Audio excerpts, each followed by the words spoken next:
We have Dr. Olivia Pojer back on the Conscious Fertility podcast to talk about male fertility. If you have not listened to our original podcast, do check out episode 19. It is called, I should say, Spermageddon, the Decline in Male Fertility. Now I'm going to give another introduction to Olivia, and then we're going to kind of continue this conversation because it takes two to make a baby, as in you need an egg cell and a sperm cell to have a healthy baby and to reduce the chance of miscarriage. And so I want to talk to her more about how and why this is, because I was inspired by a conference I attended, the Society of Acupuncture Research, that was held in New York of May of 2023, which she spoke at. And so background on Olivia, she's a medical doctor. She studied medicine at the University of Graz. She holds an acupuncture diploma as well as an acupuncture diploma for Chinese Herbal Medicine.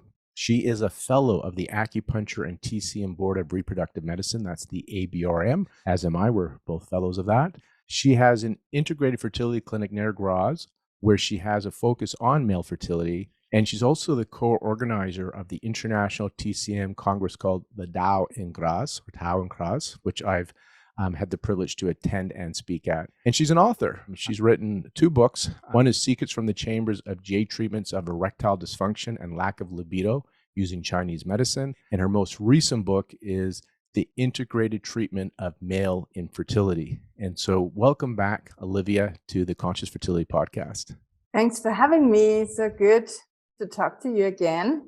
It's nice to have you back. And what I want to do is I want to talk about the lecture that you did, but that was for health professionals. This one's going to be really for the public, and emphasizing the importance, or why you think it's important, that men are involved in the equation when it comes to optimizing fertility. Now, in our original podcast, the one I mentioned, number 19, which was called Spermageddon, there was a research paper that had shared that there is an issue with sperm, that there's a major decline. And then it had been refuted and people said it wasn't a good study. But at the conference, you said there has been even more research. So can you kind of share a little bit of what they mean by Spermageddon and what is the current understanding of what's happening to sperm quality in men? So this paper that kind of created that term Spermageddon, which was first used by the newspaper The Sun, was because there was a huge study done in 2017. And this was a meta-analysis, you have to say. When it comes to the hierarchy of the quality of studies, a meta-analysis is really the one that is really above. So this is really to be taken serious. And even in 2017, it showed that the sperm quality was declining by 50%. And then a lot of people said, well, but in this study, several countries and even continents are missing, and nobody knows whether, if we take the southern continents in account too, the sperm quality will not be that bad. So they updated the paper and included all the continents now, and the result was that the sperm quality worldwide is even worse than assumed in 2017. So there has been a decline by 62.3% when it comes to the total sperm count. That means that we're over the last 40 years, you can say the sperm count, the number of sperm that is in an ejaculate, roughly, has declined by 62.3%. So that is really, really a sad and worrying situation we are in at the moment. What is the cause for that? That's a good question. If you wanted to ask me that. That was going to be my question, is why do we care, in a sense, and what is the cause? Okay, why do we care is a great one. We do care because it affects a lot of couples, When it comes to becoming parents, it takes a good quality egg and good quality sperm, and enough of good quality sperm. So obviously we have a problem, not so much with quality, but more with the count. So the number of sperm that is in the ejaculate has declined by more than 50%, and that causes problems. And also quality of that sperm, of that genetic material that the sperm brings into the egg or is able to bring into the egg is also getting worse. So that's to worry, because if over the last 40 years that decline is more than 60%, what's going to be the situation in the next 40 years? Yeah. So we are not being able to father a child at all. And this, you talked about couples, but if it's same-sex couples, women, or single women, they still need to use donor sperm. So we still need sperm, and good quality sperm, to make the baby. True. Yeah. So whichever constellation wants to be a parent just needs good quality sperm. Yeah. So that affects everybody. And that is going to be a huge problem over time. So that is really, really one of the big topics in future, how to solve that sperm quality problem. And the main problem is that hardly anyone is aware of it. Okay, so it's hard to change or correct a problem if you're not even aware of it, if your head's in the sand. Are there other, with the big decline in sperm count, are there other things that they see that is in decline also through this research and what you know about the men's health and hormone health? Or is it just the count they're seeing? It's not the count. If you would dare to assume that with the decline of the sperm quality, there could also be a general decline in male overall health, causing hormonal problems such as a lower testosterone level, for example, then, it aggravates the problem. Yeah. So you could say, it's not just sperm. Yeah? Some men don't really want to father a child, and still for some reason their semen gets tested, such as if they are at the military, for example, or for some research, or at university, or as an overall health exam, whatever. Yeah.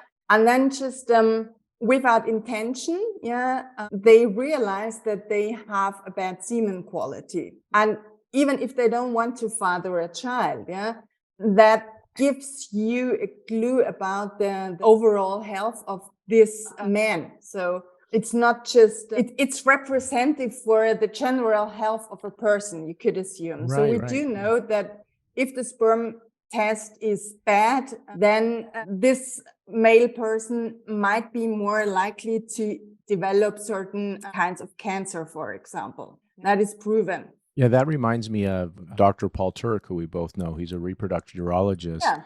And he had shared that a semen analysis where you see poor quality is a canary in the mind idea. It is a window into the overall health. And he suggests that if there's a poor semen analysis, the man should have a real good workup now. As you said, certain cancers and hormonal health issues. So it's not just about having a child.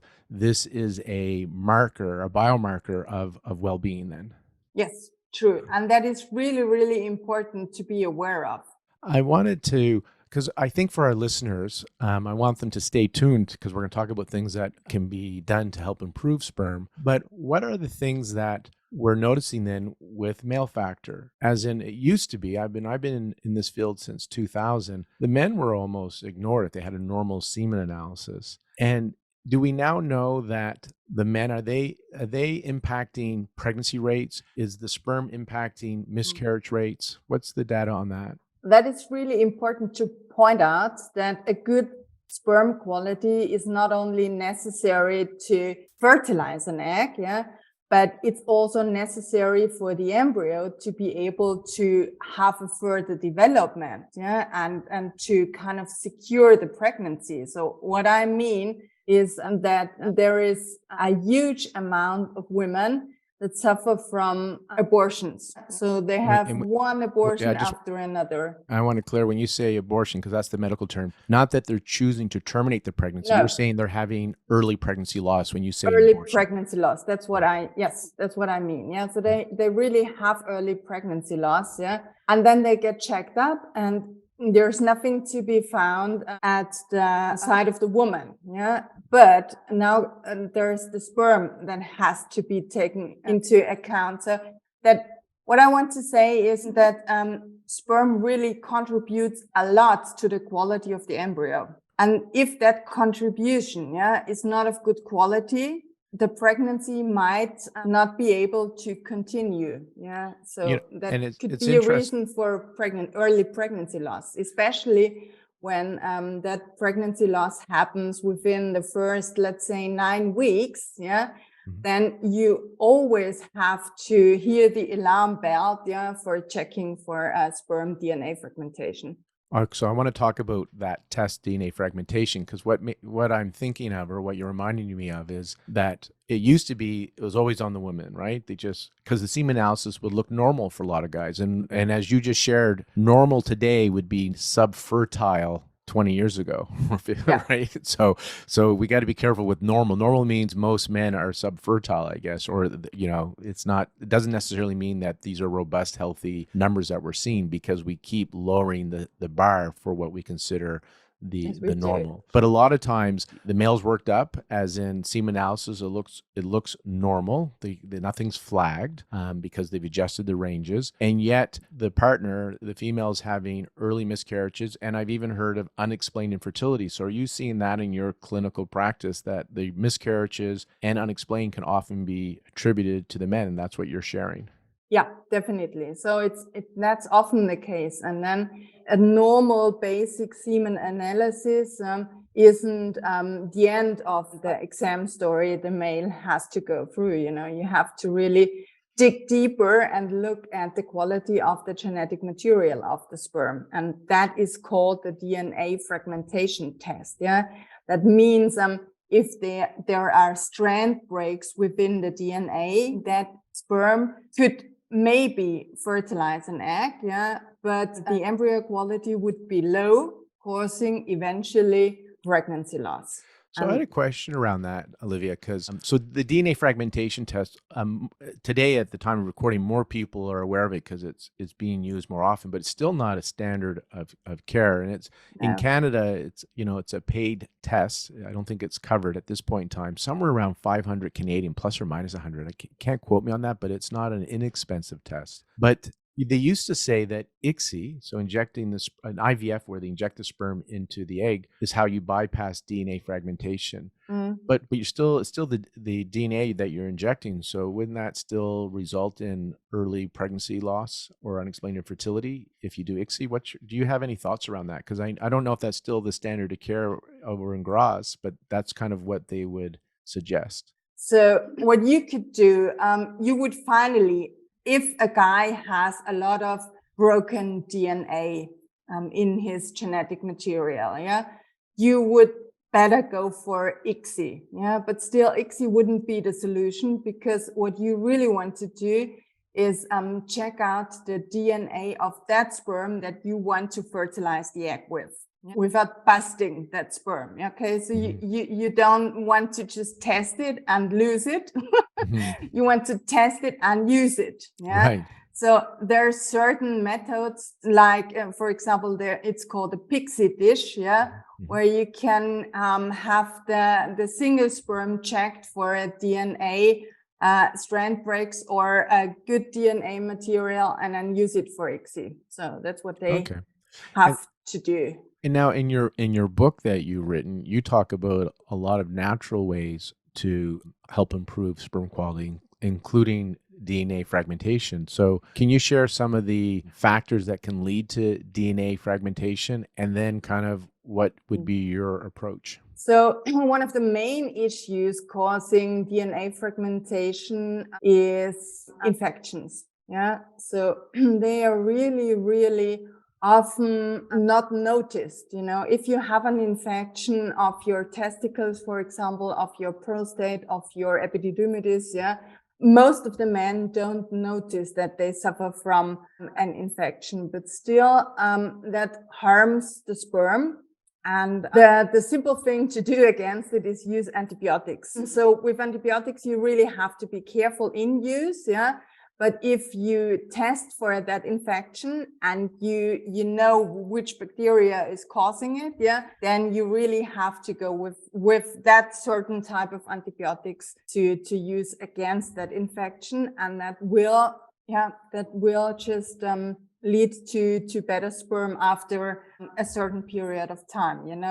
Sperm development takes 2.5 to 3 months to change, to recover, whatever. Yeah. So after that time, the semen quality will be really, really different and far better if you just go against that infection. And the next thing is, we do not live a sperm-friendly lifestyle most of the time. Yeah.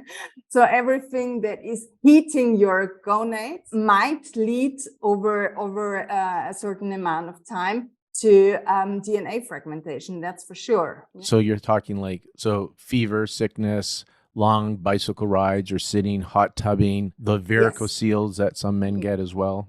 Sauna, yeah, using the heat in the car seats, it's really bad. Yeah. So overheating the gonads, yeah, is a huge problem, and that always ends up in DNA fragmentation. Yeah. So if you are aware of that, it's quite easy to keep your gonads cool. Yeah. Okay. But you need to know about that. Yeah.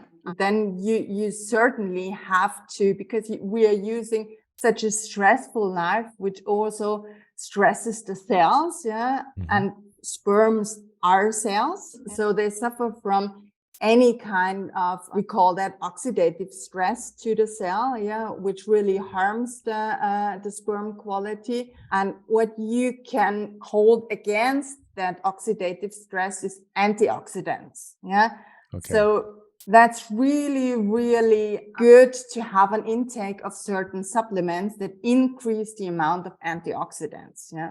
And you choose, I saw in your book, you're recommending both antioxidant diet and antioxidant supplements. Definitely. One of the things, and the stress part, again, reducing the stress, and you talked about stress causing oxidative stress, because stress leads to those stress hormones. It leads to inflammation and oxidative stress. So reducing stress. And I know you use acupuncture in your book to bring blood flow to the testes. Is there, I believe in your lecture that I was at the conference, you talked about acupuncture impacting oxidative stress, and I think nitric oxide as well. Can you share a little bit about that and the importance of that?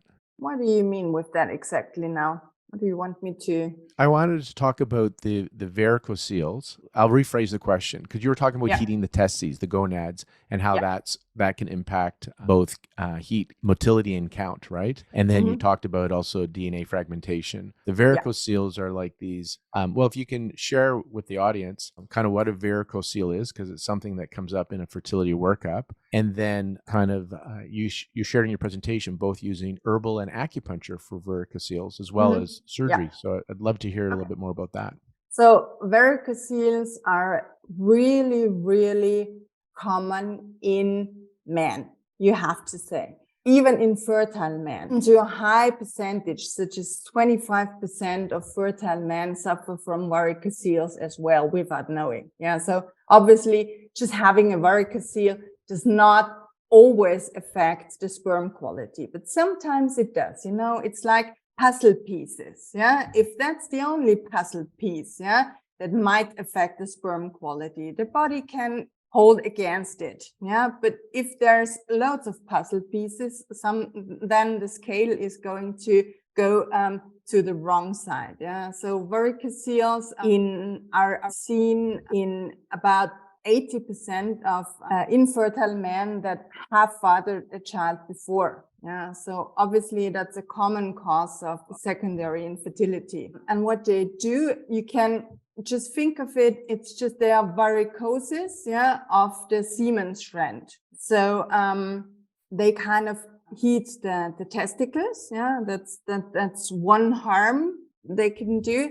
And the second thing is that they diminish the oxygen flow to the testicles. So there's the two main reasons why varicoceles are so bad. Yeah. And fortunately, in the new andrology guidelines, yeah, it is to be read that they have to be corrected by surgery. If they are palpable and they really have a certain grade, so grade 2 to grade 3, they should go for surgery. But some people don't like to have surgery, yeah, and some people are not offered surgery by their andrologist or urologist because he isn't aware of the update of the guidelines. Yeah, so such a thing happens, unfortunately. Yeah.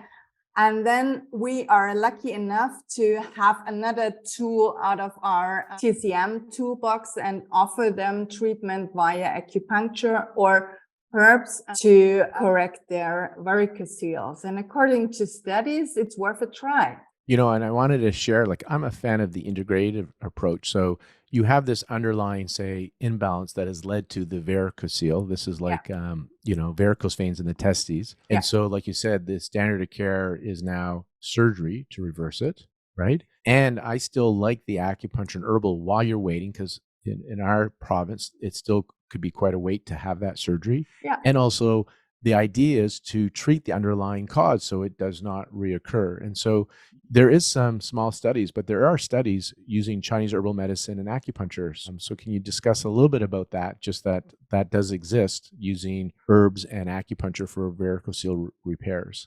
Yeah, there's some study done with a very famous herbal formula called Guizi Fuling one, using cinnamon. We all know cinnamon, so that's the main herb, which is in that formula.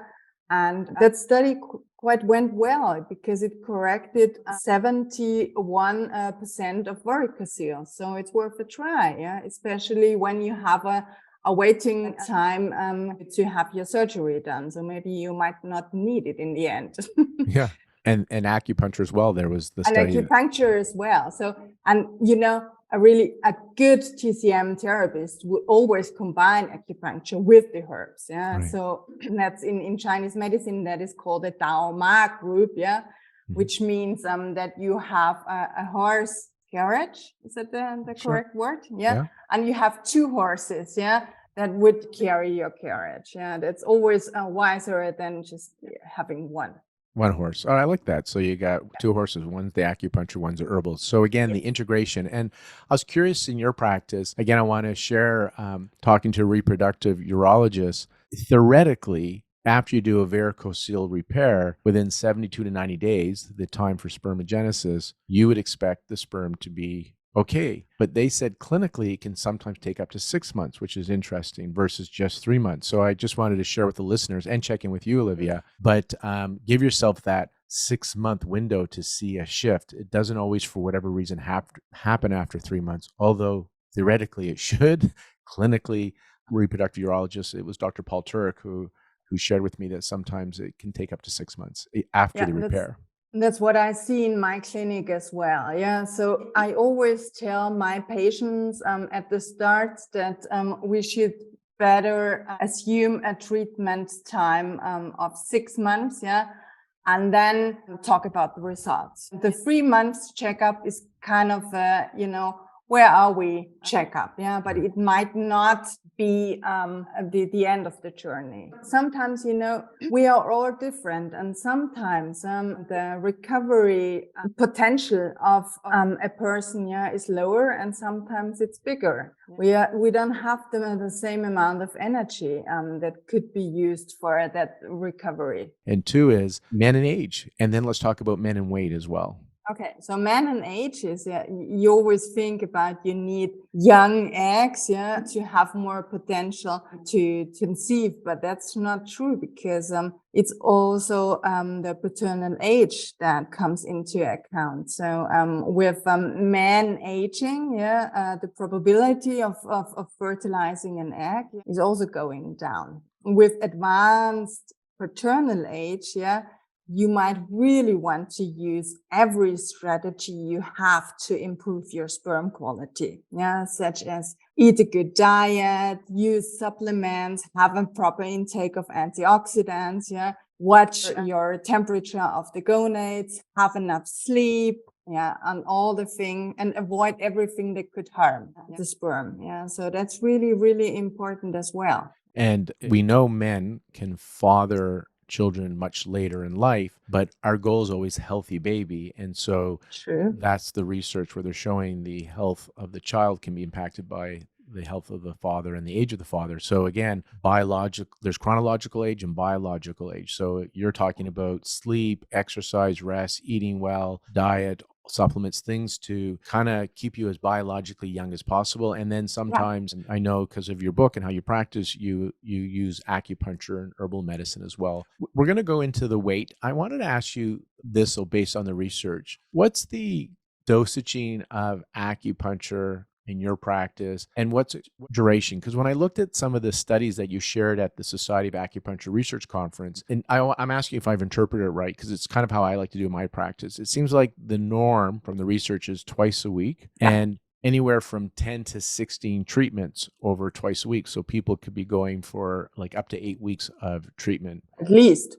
Yeah, at least. So can you share, so is that what you're seeing clinically, and that's what the research is showing? Because some people say, do I come twice a week? Do I come once a week, every 2 weeks? Do I just come once? What is the research that you've looked at so far sharing, and how are you seeing this clinically, anecdotally as well? The question, if acupuncture works the way we want it to work for a certain issue, is really dose dependent. For every strategy, it would be better if they came in twice. So then the results would be perfect. But sometimes, people don't have the time. They just can't make it twice a week into your clinic. And sometimes they don't have the money. And then sometimes a strategy where it's okay to have them have acupuncture once a week, is to set them on herbs. Yeah. So now we're back to the 2 horses with the carriage. So yes, definitely. So then you need a second horse, whatever that is. Yeah. Is it supplements? Is it diet? Is it Western herbs? Is it Chinese herbs? So whatever. But you would definitely want a second horse or a third or a fourth. The more horses you have, the more likely you are to end up where you want to be on your journey. Yeah. So that makes sense. And again, the reason I wanted to share this is sometimes people come to me after they've gone somewhere else, and they'll come to my practice, and often they might have seen somebody, but it was once a week or every 2 weeks or once a month, and they were getting good treatment. They just weren't getting it often enough. And the idea, my understanding, my experience is we're helping the body find that homeostasis balance to help it do its own innate ability to heal. And so it's not forever. You're doing this, and it's concentrated treatments, but you get to pull away the treatment as the body takes over, and it finds that balance when you reduce that oxidative stress, when you increase the nitric oxide, as you're sharing in some of the research at the conference, increasing the blood flow, balancing the hormones. Once the body's in balance and they're eating well, they're living well, now they're doing all the things they can do, then it should hold, right? True. What I think is so important is that becoming healthy, improving sperm quality or egg quality or whatever issue you are treated for, is not a passive process. Right. It should be an active one, with a little help, of your therapist. That's, the therapist gives you 1 or 2 horses, but you as a patient are responsible for the other ones. We're facilitating in there, and there's some accountability and responsibility on both sides, but definitely it's not a passive, and you probably know our patients aren't very passive. They're pretty proactive. That's good. Yeah, that's what I love about them. But do you know where this once a week acupuncture for 20 minutes comes from? I believe it came from back in the day, the Nixon days, when body workers brought it over, because they saw people once a week.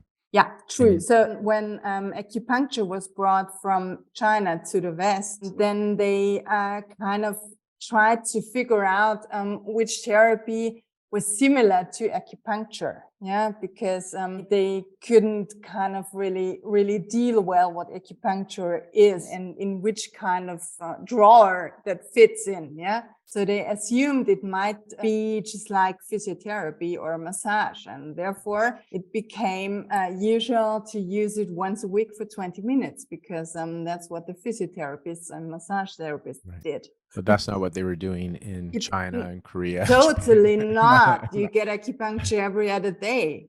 For a series of 15 or 30 treatments, and then reassess. All right, let's finish up with weight. And the reason I want to talk about this is when we see a couple, a male and female couple, we're always talking about the female weight, and that's part of our society, right? The women's working really hard to be in shape and have that flat belly, and then men can have a really large belly. So Does being overweight for like male being severely overweight, can that affect the sperm DNA? Does that damage the sperm DNA? Does that impact miscarriage, unexplained infertility? And if so, how? Definitely. Yeah. So if the father is overweight, the couple is more unlikely to conceive. That's what it is. Yeah. Because, in the fat tissue, the testosterone gets converted into estrogen. Yeah. So finally, the male partner will lack of testosterone, and that will, of course, show up negatively in the sperm quality and in his erectile functioning and everything testosterone is for. Yeah, so that has kind of an overall effect of his whole well-feeling. Right. Yeah. So if you're having a decline to testosterone, there's the sperm production, there's muscle mass and mood, right? There's brain function. Brain function. We start There's to energy get level. what was that? Energy level. Energy level. And that's when we start to get the male breast pattern, right? Where they start to, Yes. So you can start to see it in your body. There's biomarkers you can measure through blood and semen analysis, but there are subjective feelings, and then there's things that you can observe, body shape changing. And if both partners are overweight, we know the research you shared that reduces the chance of having an IVF take-home baby. And then if it's the male, we know that also, as you're sharing, increases potential miscarriage rate and pregnancy rate. So weight is important. And can you talk a little bit about, because it was nice to see you shared a paper about using acupuncture for weight loss based on how it impacts some of the hormones related to our cravings. Yeah, there's a good research study out there that just tried to investigate whether only acupuncture without any lifestyle changes, would change the BMI of, in this case, it was done in women, and it could. Yeah, so they had a mean weight loss. Could you scroll down a little? They had a mean weight loss of about 3 kilograms within the 5 weeks period of treatment. And what I personally, as a medical doctor, find really, really interesting is that the serums of insulin, leptin, ghrelin, which are responsible for how the body works with the intake of glucose and how hungry we are, how many cravings we have, could also be lowered. Yeah, and that study was on women. And again, we were talking about dosage. It was for 5 weeks only, but twice a week for 5 weeks. Twice a week, yes. Right. It has like a compound effect. I think of it like the earthquake Richter scale, that if you have an earthquake that goes from a 3 to 4, it's not a power of 1, it's like a power of 10. Like that, from 3 to 4, there's a magnitude of change. And from 1 to 2 acupuncture treatments in a week, it's not like you just doubled up. There seems to be a much more magnitude or compounding effect. We didn't talk much about it, but you talked about the 2 horses, and we talked about herbs. So there is research also using herbal medicine in male fertility. So let's talk a little bit about that horse that you call Chinese herbal medicine. Yeah, Chinese herbal medicine is really good investigated, when it comes to boosting sperm, So there are certain formulas that are really, really well studied and really, really ranked high in the hierarchy of type of studies done. And there is one really, really famous one, which is the pill of the ancestors, would be the translation into English. And that is easy to start with for every TCM therapist, to be honest. So, Olivia, I want to thank you again for coming on to Conscious Fertility Podcast. For our listeners, check out episode 19, Spermageddon, the decline in male fertility. And today we talked about there's many factors that can impact male factor: diet, lifestyle, stress, the environment, our body weight. And there's an integrative approach. We talked about using surgery now seems to be the standard of care in Western medicine to reverse varicocele. We also shared how there's research and approach using acupuncture and herbal medicine to help reverse varicocele repairs. And you're sharing as a medical doctor and trained in acupuncture herbal medicine, you like those 3 horses: If you have it, do all three. And you shared, again, just summarize some of the cool highlights. Dosage matters. So for men, usually it's twice a week, and you're looking at a minimum of 5 weeks up to 8 or 12 weeks of treatment to see some changes. And then there's things that men can do to optimize their fertility. Why do we want to do this? Well, it takes two cells, an egg and a sperm cell, to make a healthy baby. So healthy egg, healthy sperm. And you're sharing that the research is showing that the men can contribute to unexplained infertility and to early pregnancy loss, or somebody's having recurrent pregnancy loss. There could be a contributing factor from the men. Semen analysis is not enough. Often it may say normal, and normal has changed from what it was 20 years ago. And so DNA fragmentation test is another test. And then when doing ICSI, what was the procedure you liked? It was Pixie that you said to help? Pixie dish, for example, Yeah. or like Max, whatever selection method the clinic chooses and offers. Yeah. And then, as you said, the accountability, responsibility, you talked about the acupuncture and herbal as a horse, but then the accountability part is not being passive. So, and this goes for both the man and the woman in this. You add other horses, so diet and lifestyle and sleep and supplements, all these things. You keep adding horses to the carriage, there's a better chance it will make the journey. And I think that's the big summary, right? Did I sum us up nicely? There's things that well done. Right. So to connect with Dr. Olivia Pojer, you can connect with you how? What's kind of where do they find you if they want to find you? And I do want to say your books one more time. And is it in English now? Because I think I got you sent me a copy, but I don't think it was in English, the one on erectile dysfunction. The erectile dysfunction one hasn't been translated yet. Yeah, no, it's in German. Yeah. So that's the book I have. I got that signed. Yeah. So for our English listeners, the book that you may want to look at and ask your practitioner to look at is The Integrative Treatment of Male Infertility. And then how can they connect with you as well? Well, they could connect with me via email, of course, or by having a look at our website. But still, I'm seated in Austria, in Europe. There could be somebody from Austria listening to this right now. Yeah, could be. So, yeah. That's right. If you're in local Vancouver and you want that integrative approach, then you can check us out at AcuBalance. Yes. We'll put Olivia's social media in the show notes. And also some of the slides that we shared from your talk, we'll put that in the video version, which can be found on laurenbrown.com. So there's a tab there called Conscious Fertility Podcast on the laurenbrown.com website. And so if you want to see the video of me and Olivia chatting with some of the slides from the presentation that she did, that will be up there on laurenbrown.com. Olivia, thank you very much.